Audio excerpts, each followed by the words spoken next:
The factory had never known silence like this before. For 10 days straight, the heart of the billion-rupee project lay lifeless, a colossal machine of steel, wires, and blinking panels frozen in failure. Every minute it remained shut was draining the company of unimaginable money. But worse than the loss was the humiliation. This factory was known across the country as the birthplace of the most advanced automation systems, a place where problems were solved before they even appeared. Now engineers from different countries stood helpless, their faces tired, eyes red from sleepless nights, voices hoarse from repeating the same conclusions that led nowhere. Screens flashed warnings, alarms had long been muted, and the air smelled of oil, metal, and fear. At the top floor, behind a glass wall, the owner of the company sat alone, staring at the production charts collapsing day by day. His name was enough to shake markets. Yet today his hands trembled as he loosened his tie, feeling smaller than the failure below him. This project was his dream, worth 1 billion rupees, meant to redefine the future of technology, and it was slipping through his fingers. Outside the massive iron gates of the factory, life went on unnoticed. Rain fell steadily, turning the ground into muddy puddles that reflected the towering building like a distorted mirror. Near the entrance, a small boy sat on a wooden crate, a battered shoe polish box beside him. His clothes were thin, too big in some places and torn in others, his feet bare against the cold ground. He wiped mud from expensive shoes, his small hands moving automatically while his eyes kept drifting toward the factory. He wasn't watching people, he was listening. Even from outside, he could sense something wrong. The usual rhythm of the machines, the low hum, the vibrating pulse, was missing. Instead, there was an unnatural quiet, broken only by distant arguments and the occasional shout of frustration when the gates opened. The boy tilted his head, as if trying to hear a voice only he could recognize. This factory had begun to haunt him weeks ago. Every evening, after polishing his last pair of shoes, he would linger nearby, pretending to organize his brushes while secretly observing the engineers talk. Words like core system, synchronization, and override floated through the air, settling deep inside his mind. He didn't fully understand why they felt familiar, only that they did. At night, he slept under a plastic sheet near the railway tracks, rain tapping above him, while his fingers traced invisible lines in the air, assembling machines he had never seen but somehow knew. Sometimes he dreamed of bright rooms, clean floors, and a man explaining things patiently, smiling with pride. When he woke up, those dreams vanished, leaving behind a strange ache in his chest. Inside the factory, panic was growing. Investors were calling non-stop, media rumors were spreading, and the engineers had reached a dead end. The problem didn't exist on paper. Every test showed the machine should work, yet it refused to start. The owner finally stood up, unable to sit anymore. He walked down to the factory floor, his shoes echoing sharply against the metal walkway. Everyone straightened instantly, fear replacing exhaustion. He asked the same question he had asked every day. Did anyone have a solution? No one answered. Their silence screamed louder than any alarm. For a moment, his eyes drifted to the rain-streaked glass wall, and an old memory surfaced. A rainy day long ago, a child holding his hand, asking endless questions about machines. He shook his head, pushing the thought away to the gate. A heated argument broke out. A senior engineer stormed outside, furious, shouting into his phone that the system had locked itself due to conflicting updates. The boy's heart skipped a beat. Conflicting updates. The words echoed inside him like a key turning in a lock. He stood up without thinking, clutching his polish box tightly, and took a step toward the guard. His voice trembled, but his eyes were steady as he spoke, saying he thought he knew what the problem was. The guard stared at him in disbelief, then laughed harshly. Nearby workers joined in, mocking the idea of a dirty shoe polish boy fixing what global experts couldn't. The guard shoved him back, warning him to stay in his place. The boy stumbled but didn't fall. He didn't argue either. He simply looked past them, straight at the silent factory, his face calm in a way that didn't belong to a child living on the streets. Rain soaked him to the bone. The boy sat back down on his crate, but his mind was racing. He replayed the fragments of conversations he had overheard, fitting them together like pieces of a puzzle. Somewhere inside that giant machine, Two systems were fighting each other, each trying to take control. It wasn't broken. It was confused. He didn't know how he knew this. He just did. Inside the factory, the owner took a deep breath, unaware that just beyond the gates, the answer to his billion-rupee nightmare sat barefoot in the rain, polishing shoes and waiting for someone, anyone, to listen. The next morning, the factory woke to the same crushing silence, but the tension felt heavier than before, as if the walls themselves were holding their breath. Engineers moved slowly now, their confidence drained, coffee cups forgotten in trembling hands. The owner arrived earlier than usual, his face pale, eyes shadowed by sleepless nights. Overnight, another wave of calls had come from investors, each one sharper than the last. One more failure, one more delay, and the project would be declared a disaster. He stood on the observation deck, staring down at the machine that had defeated everyone, when a strange interruption reached his ears, laughter mixed with shouting near the main gate. Annoyed, he asked security what the noise was about. A hesitant voice replied that a shoe-polish boy was causing trouble, claiming he could fix the machine. For a moment, the owner felt irritation rise, then something else, an unexplainable curiosity that made his chest tighten. Against the advice of his staff, he told them to bring the boy inside. When the massive doors slid open and the child stepped into the factory, the contrast was painful. The floor beneath him was spotless steel, reflecting his muddy feet and torn clothes. Conversation stopped. Dozens of eyes judged him silently. The boy clutched his polished box like a shield, his heart pounding so loudly he was sure everyone could hear it. The owner approached slowly, studying the child's face. There was dirt on his cheeks, but beneath it, something felt hauntingly familiar. The boy lowered his eyes respectfully, then looked up again, gathering courage. He spoke in simple words, explaining that he had been listening for days and believed the machine wasn't damaged, only trapped between two command systems running at the same time. Engineers scoffed. Some shook their heads in disbelief. Others whispered jokes under their breath. Yet one senior engineer froze, replaying the child's words in his mind. The owner raised a hand, silencing the room, and asked the boy how he knew this. The boy hesitated, searching for an answer that wouldn't sound foolish. He said he didn't know how he knew, only that the machine's silence felt wrong, like someone trying to speak with two voices at once. His words were clumsy, but the idea behind them was sharp. The owner felt a chill run through him. Years ago, someone had described machines to him in the same strange, almost poetic way. Pushing the memory aside, he asked the boy what he would do if given a chance. The child swallowed hard and explained that the updates needed to be separated, their control sequence reset manually before restarting the core system. Laughter burst out again. That solution had already been dismissed by experts as too risky.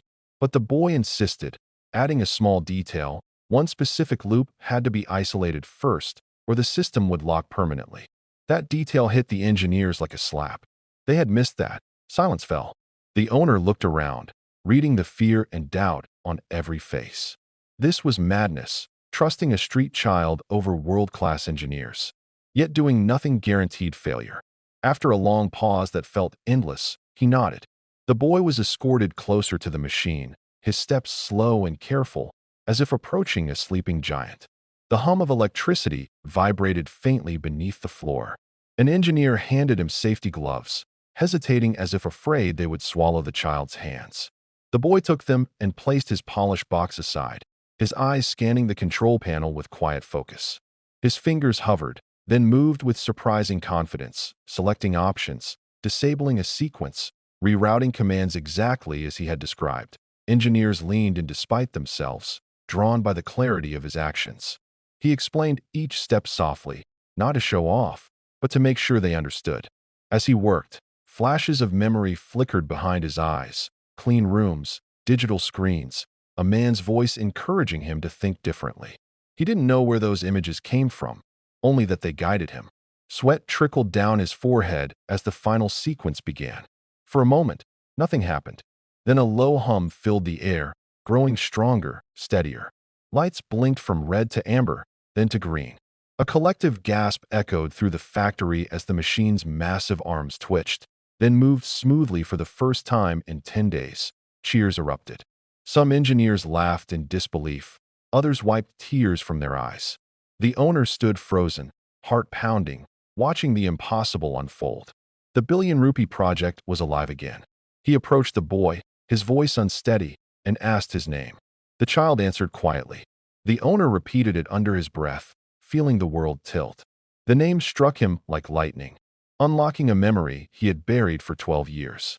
As the machine roared back to life behind them, a different storm was forming, one that had nothing to do with technology and everything to do with the past. The celebration inside the factory slowly faded into stunned silence as reality settled in. The machine continued to run flawlessly, its steady rhythm echoing like a heartbeat restored after near death. Engineers stood around the boy with a mix of awe and confusion, whispering to one another, replaying every step he had taken. The owner, however, felt disconnected from the noise around him. His eyes remained fixed on the child's face, on the curve of his brow, the shape of his eyes, the way he frowned slightly when concentrating. Each detail stirred something deep and painful. He had seen this face before, not here, not like this, but in memories he had locked away long ago. He asked the boy again about his name, this time softer, almost afraid of the answer. When the child repeated it, the sound seemed to echo inside the man's chest. His breath caught, and for a brief moment, the powerful businessman looked like a man about to fall apart. The boy stood quietly, unsure of what to do now that the impossible had been done. Applause made him uncomfortable. Attention always had. He glanced down at his dirty clothes, suddenly feeling out of place in the clean, bright factory. One of the engineers offered him water. Another placed a towel on his shoulders, gestures filled with gratitude but also curiosity. The owner watched all of it, his mind racing backward through time. 12 years ago, there had been arguments, bitterness, a painful divorce that shattered his family. His wife had left suddenly, pregnant, refusing to stay in a world where ambition mattered more than people. Lawyers, anger, and pride had done the rest. Later, he had heard rumors that she struggled, that she disappeared from the city. He had searched briefly, then stopped, convincing himself it was better not to reopen old wounds. Now, standing in front of him, was a child the exact age his son would have been. He asked the boy where his parents were. The question was gentle, but it made the child stiffen. He answered honestly, saying his mother had died a few years ago after a long illness. They had moved often, he said, always chasing work, always struggling. After her death, there had been no one. He survived by polishing shoes, sleeping wherever he could. The words hit the owner harder than any financial loss ever had. Around them, the engineers slowly backed away, sensing something deeply personal unfolding. The factory felt too big, too loud for a conversation that suddenly required silence. The owner led the boy to his office, closing the glass door behind them. The city skyline stretched outside, bright and distant, unaware that a different kind of reckoning was happening inside. The owner sat down heavily, rubbing his face as if trying to wake from a dream. He asked the boy about the machines again, about where he learned to think the way he did. The child shrugged, explaining that his mother used to tell him stories about his father, a man who loved machines and believed they could change the world. She had taught him basics from old books, broken devices they fixed together, nights spent imagining a better future. As the boy spoke, tears welled up in the owner's eyes. Those were his books, his words, his dreams, passed unknowingly to a son he had never held. The room felt smaller with every sentence, the weight of regret pressing down on him. Unable to ignore it any longer, the owner ordered a DNA test, his voice shaking as he spoke to his assistant. The boy didn't fully understand what was happening, only that something important was being decided. Hours passed in unbearable tension. Outside, news of the machine's revival spread like wildfire, investors celebrating, media praising the miracle turnaround. Inside the office, time crawled. When the report finally arrived, the owner's hands trembled so violently he could barely open it. One glance was enough. The words blurred as tears streamed down his face. There was no doubt. The boy was his son that he fell to his knees in front of the child, pride and power dissolving into raw emotion. He apologized over and over, words breaking apart under the weight of years lost. The boy stood frozen, shock flooding his small body as the truth crashed into him. This man, the one everyone feared, admired, obeyed, was his father. The same father his mother had spoken about in whispers, with sadness and hope mixed together. Confusion, anger, longing, and disbelief tangled inside him. Slowly, hesitantly, he reached out, placing a hand on the man's shoulder. The factory outside continued to roar with success, but inside that quiet office, something far more important was being rebuilt: a broken bond, a stolen childhood, and a future neither of them had ever imagined would begin with a shoe polish box and a silent machine. The news did not reach the world immediately, but within the walls of the company, everything had changed. The boy was no longer just a miracle worker or a rumor whispered by stunned engineers. He was now the center of a truth too powerful to ignore. The owner stayed beside him the entire day, canceling meetings, ignoring calls, as if afraid the child might disappear the moment he looked away. The boy, still overwhelmed, struggled to understand how his life could shift so suddenly. Only hours ago, he had been sitting in the rain polishing shoes, worrying about his next meal. Now he was inside a luxurious office, wrapped in a clean coat, staring at a man who claimed to be his father. The contrast was dizzying. The owner spoke gently, telling him about the years he had missed, about the mistakes driven by pride and anger, and about a mother he had loved but failed to protect. Each word felt like both a confession and a plea for forgiveness. As evening fell, the factory lights glowed like a city of their own. Engineers returned to their stations, the revived machine producing flawless output, the billion-rupee project officially saved. Celebration echoed through the corridors, but the owner avoided it. Instead, he sat with the boy, sharing a simple meal brought from the cafeteria. The boy ate slowly, and used to such calm after years of hunger and rushing. He listened as the owner spoke about the company, the dreams behind it, and how close everything had come to collapse. When the owner admitted that the boy had saved not just the project, but his entire legacy, the child felt a strange mix of pride and fear. He had never imagined being responsible for something so big. He had only wanted the machine to stop feeling wrong. Later that night, the owner took the boy to a private medical facility for further tests, not out of doubt, but out of responsibility. Doctors confirmed what the DNA report had already proven. The boy was healthy, sharp-minded, and unusually intuitive when it came to systems and patterns. One doctor remarked that such natural talent was rare and often inherited. The owner smiled sadly, understanding the truth behind those words. As they drove back, the city lights blurred past the window, and the boy asked a question he had been holding inside all day. He asked why his father had never come looking for him. The car slowed. The owner took a deep breath and told him the truth about fear, about believing he had lost the right to search, about choosing work over wounds that scared him. It was not an excuse, only an explanation. The boy nodded, not ready to forgive, but willing to listen. The next morning, the boy returned to the factory, but this time not through the gate where he had been chased away. He walked in beside the owner, past guards who now stood straighter, unsure how to react. Whispers followed them, but no one dared speak openly.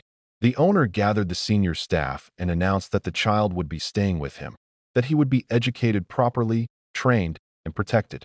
He did not yet reveal the truth to everyone, choosing to let the boy adjust before the world learned who he really was. Some engineers looked confused, others thoughtful, remembering the humility they had felt when the child outshone them. A few felt shame. The boy felt all eyes on him, and instinctively moved closer to the man beside him, still unsure, but no longer alone. Days passed, and the boy began to explore the world that had once only existed in his dreams. He attended basic classes arranged by the company, learning not just mathematics and science, but also how to read and write fluently. Yet whenever he returned to the factory floor, his eyes lit up. He observed silently, absorbing everything, asking questions that surprised even the most experienced engineers. The owner watched from a distance, torn between joy and regret. Joy that his son was brilliant, and regret that the streets had been his classroom for so long. Every time the boy hesitated before speaking or flinched at sudden noises, the owner was reminded of the years of safety he had failed to provide. One evening, standing together on the observation deck, they watched the machines work in perfect harmony. The owner placed a hand on the boy's shoulder, a simple gesture filled with unspoken promise. He told him that the company, the wealth, the power, All of it meant nothing if it could not be used to protect and nurture what mattered most. The boy looked up at him, eyes still carrying traces of pain, but now mixed with cautious hope. For the first time in his life, he felt the possibility of a future that did not begin on the pavement. And for the owner, as the billion-rupee project thrived below them, he knew the real miracle was not the machine that had been fixed, but the family that was slowly, painfully, and beautifully being repaired. The truth could not stay hidden forever, and when it finally emerged, it shook the company more deeply than the machine's failure ever had. The announcement came quietly at first, shared with the board and senior leadership in a closed meeting. The owner stood at the head of the table, his voice steady but his eyes betraying emotion as he revealed that the boy who had saved the billion-rupee project was his son. For a moment, no one spoke. The room that usually buzzed with strategy and profit calculations fell into stunned silence. Some faces showed disbelief, others awe, and a few were filled with shame as they remembered laughing at the child, pushing him away, doubting him. The owner did not accuse anyone. He simply told them that the company would now stand not only for innovation, but for humanity. That day, something shifted in the culture of the organization. When the news reached the factory floor, reactions rippled through the workers. The guards who had once chased the boy from the gate stood frozen, guilt heavy on their faces. Engineers who had mocked him now spoke of him with respect, even reverence. Yet the boy himself struggled with the sudden change. He felt trapped between two worlds, one that had shaped him with hunger and resilience, and another that now surrounded him with comfort and expectations. He still flinched when someone raised their voice. He still woke up at night, expecting rain and cold. The owner noticed these small signs and realized that money could not erase pain. Healing would take time, patience, and love. To ground the boy, the owner insisted that he keep parts of his old life intact. He encouraged him to talk about his mother, about the streets, about the people who had helped him survive. Together, they visited the places where the boy had slept, where he had polished shoes, where his mother had once sat telling him stories about a man who built machines and dreamed of changing the world. Standing there, the owner felt the full weight of his absence. He promised silently that no child connected to him would ever feel that kind of loneliness again. The boy listened, not with bitterness, but with quiet understanding, sensing that his father's regret was real. Inside the company, the boy was not treated as a symbol or a trophy. The owner made it clear that his son would earn his place, learn properly, and grow at his own pace. Mentors were assigned, not to mold him into a replica of his father, but to nurture his unique way of thinking. The boy spent hours observing systems, asking why things worked the way they did, often suggesting small changes that improved efficiency. Each time one of his ideas succeeded, the owner felt a mixture of pride and sorrow, pride in his son's brilliance, sorrow for the years those ideas had gone unheard. Publicly, the story spread fast. Media outlets called it a miracle, a fairy tale, a lesson in humility. Headlines spoke of the shoe polish boy who saved a billion-rupee project and turned out to be the owner's lost son. Interviews were requested, cameras waited outside the gates, but the owner shielded the boy from the spotlight. He knew fame could be another kind of cruelty. Instead, he spoke himself, telling the world that innovation could come from anywhere, and that ignoring the poor meant ignoring potential. His words struck a chord far beyond business circles. One afternoon, the boy returned to the factory gate alone. The guards panicked at first, unsure whether to stop him or salute him. He smiled shyly and knelt down beside a new shoe polish boy, no older than he had been. He polished a pair of shoes carefully, then pressed some money into the child's hand, far more than the job deserved. The owner watched from a distance, his eyes wet. In that moment, he understood that his son's greatest strength was not just his mind, but his heart. The billion-rupee project had been saved, the company stronger than ever, but the real victory was deeper. A boy who had known only rejection had grown into someone who chose compassion. And as the machines roared behind them, the owner realized that legacy was not built only with wealth and technology, but with the lives we choose to lift when we finally learn to see them. Time began to move differently after that, no longer measured only in profits, deadlines, and production charts, but in small, meaningful moments that slowly stitched a broken family together. The boy settled into his new life with cautious steps, as if afraid the ground beneath him might suddenly disappear. He attended school in the mornings and spent afternoons in quiet rooms filled with books and models of machines, places where curiosity was encouraged rather than mocked. Yet some habits refused to leave him. He still kept his shoes neatly aligned by the door. He still ate as if the food might run out. The owner noticed these things and never rushed him, understanding that safety was not something learned overnight. Instead, he sat with him often, listening to stories of the streets, of kindness found in strangers, of nights when hope was the only blanket. Within the company, the impact of the boy's presence continued to ripple outward. Training programs were launched for underprivileged children, apprenticeships offered to those who had never imagined stepping inside such a factory.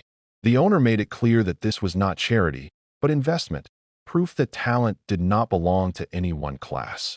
Engineers who once dismissed the boy now found themselves mentoring kids who reminded them of him. The factory became a place not just of production, but of possibility. Every time a new child walked through the gates, the boy felt a quiet sense of purpose, knowing that his story had opened doors for others. Despite the changes, questions still lived in the boy's heart. One evening, as rain tapped softly against the windows, he asked his father whether things could ever truly be forgiven. The owner did not answer immediately. He admitted that forgiveness was not a single moment, but a journey, one that required honesty and patience from both sides. He told his son that he did not expect trust to appear instantly, only that he hoped to earn it over time. The boy nodded, comforted by the absence of pressure. For the first time, he felt allowed to heal at his own pace. Years passed quietly. The boy grew taller, his curiosity sharpening into skill, his intuition supported by education. He no longer wandered the factory floor as a miracle child, but as a learner, respected for his ideas rather than pitted for his past. The owner watched him grow with a humility he had never known before, guided now not just by ambition, but by responsibility. Together, they worked on projects that blended advanced technology with social impact, designing machines that reduced waste, saved energy, and created jobs. The billion-rupee project that had once nearly destroyed the company became a foundation for something far greater. One day, during a company event, the boy, now a young man, stood before an audience of employees, engineers, and trainees from disadvantaged backgrounds. He spoke simply, without drama, about listening closely to problems, about not assuming that wisdom wears expensive clothes. He did not mention his past in detail, only that he had once stood outside these gates, invisible. The room listened in complete silence, many holding back tears. The owner stood at the back, pride swelling in his chest, knowing that his son's voice carried more power than any speech he had ever given. After the event, father and son walked together through the factory, the same place where everything had changed years ago. Machines hummed steadily, no longer symbols of crisis, but of continuity. The son paused near the gate, looking out at the street beyond. He said softly that he remembered sitting there, wondering if anyone inside would ever see him. The owner placed a hand on his shoulder and replied that seeing was not enough. Understanding was what mattered. They stood there for a long moment. Two lives once divided by pride and circumstance, now connected by truth and effort. As the sun set, casting long shadows across the factory floor, the son understood that his story was no longer about being lost or found. It was about transformation, of a company, of a father, and of himself. The billion-rupee project had been fixed in a single moment of clarity, but the real work had taken years, built slowly through trust, compassion, and the courage to face painful truths. And in that quiet understanding, he felt at peace, knowing that even the smallest voice, if finally heard, could change everything. The story did not end with success or reunions. It continued quietly, shaping lives in ways that could not be measured on balance sheets. The boy, now grown enough to understand the depth of his journey, often returned in memory to the day he had stood in the rain outside the factory, barefoot and ignored. That memory never left him, not as pain, but as a reminder. It guided every decision he made, every idea he proposed, every person he chose to notice. He believed that miracles did not come from destiny alone, but from moments when someone finally listened. Inside the company, his presence had become a symbol of that belief, though he never sought to be one. He preferred walking the factory floor, talking to workers, asking simple questions that often revealed overlooked truths. The owner, older now and softer in ways no one had expected, had transformed alongside his son. He no longer ruled through fear or distance. Meetings began with discussions about people before profits. Decisions were weighed not only for their financial impact, but for their human cost. Employees felt the change, sensing that the company had gained a soul. The owner often reflected on how close he had come to losing everything: his project, his reputation, and his son, because he had once believed strength meant control. Now he understood that strength sometimes meant humility, and listening to voices that society trained him to ignore. One evening, during a heavy monsoon, the factory experienced a minor technical fault. It was nothing compared to the crisis of years ago, but the son noticed how quickly panic spread among newer staff. Instead of stepping in immediately, he gathered a small group and encouraged them to observe, to listen to the machine the way he once had from outside the gates. Slowly, together, they solved the issue. When the machine restarted, there was no applause, only quiet satisfaction. The son smiled, knowing that this was the real victory. Knowledge shared, confidence built, fear replaced with understanding. The company's outreach programs expanded beyond expectations. Schools, training centers, and shelters partnered with the factory, creating pathways for children who had once been invisible. Some of those children reminded the son painfully of himself. He spoke to them honestly, never promising easy success, only opportunity and effort. He told them that brilliance could be hidden under dust, that intelligence did not ask permission to exist. Many listened, some doubted, but all felt seen. Watching this, the owner realized that his son was building something far more enduring than a business empire. Years later, on the anniversary of the Billion Rupee Project's revival, the factory held a quiet gathering. There were no headlines, no cameras, only employees and trainees standing together. The owner invited his son to stand beside him at the gate where everything had begun.